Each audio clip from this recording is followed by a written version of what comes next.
Assalomu alaykum hurmatli xonimlar va janoblar. Bu videoda sizlar bilan cloudga qanday qilib Canva'ni integratsiya qilishni ko'rib chiqamiz.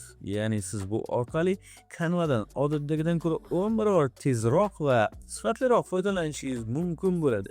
Video oxirida cloudga qanday qilib Canva'ni integratsiya qilishni va undan foydalanishni bilib olishingiz mumkin bo'ladi.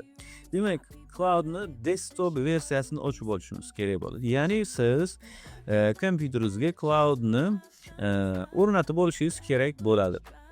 Undan keyin esa mana plus belgisini bir marta bosamiz, connectors va add connector bo'limini bosamiz. Bu yerda bir qancha instrumentlar kelib chiqadi. Men hozir Canva'ni ko'rsatib beraman. Canva'ning ustiga bir marta bosaman va connect bo'limiga bosaman. Hozir oyni ochishni bosib o'tamiz va razрешить so'rayapti. Diqqatli bo'ling, shu yerda sizda ilk marta yuklab olayotganda, ilk marta Canva'ga kirganingizda download so'rashi kerak bo'ladi. Va mana shu download qilib olganingizdan keyin o'z Gmail'ingiz orqali Canva'ga kirib olishingiz kerak bo'ladi. Men ikkinchi marta bu ishni qilayotganim uchun to'g'ridan-to'g'ri bu funksiyalardan men o'tkazib yubordim. Hozir o'z akkauntimga kirib turgan bo'laman. Juda ham oson. Login qilasiz Gmail'ingiz bilan bo'ldi. Va mana bu yerdan razрешить tugmasini bosamiz. Ruxsat beramiz. Xo'p. Avtorizatsiya muvaffaqiyatli bo'ldi, deyapti. Xo'p, mana. Xo'p, Canva Cloud ulandi.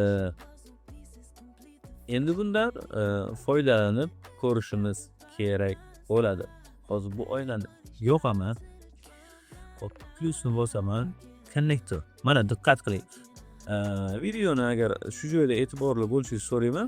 Mana bu yerda Canva bizda paydo bo'ldi. Sizda ham xuddi mana shunday holat bo'lishi kerak.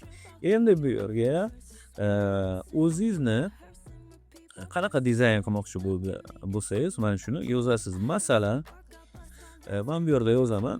SMD Instagram uchun SMD post tayyorlab ber. Masalan, sun'iy intellekt mavzusida deb yozaman.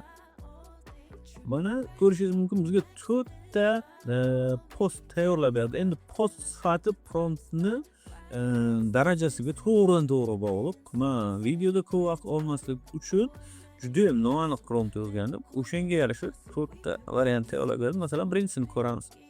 SMD degan social media design degani bu yerda o'lchamini menimcha kvadrat emas. Hozir Canva'ni o'zida ochib ko'ramiz. Mana Canva'ni o'zida ham ochishimiz mumkin, bemalol. Keyin tahrirlashimiz ham mumkin.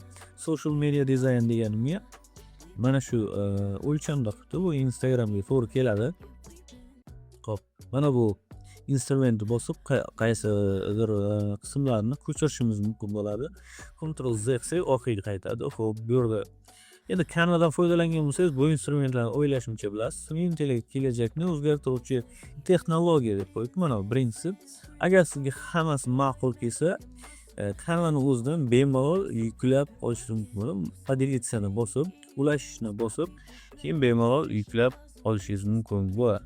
Xuddi shunday foydalanishingiz mumkin bo'ladi azizlar. Qayerda sizga tushunarsiz bo'lgan bo'lsa, izohlarda fikrlaringizni qoldiring.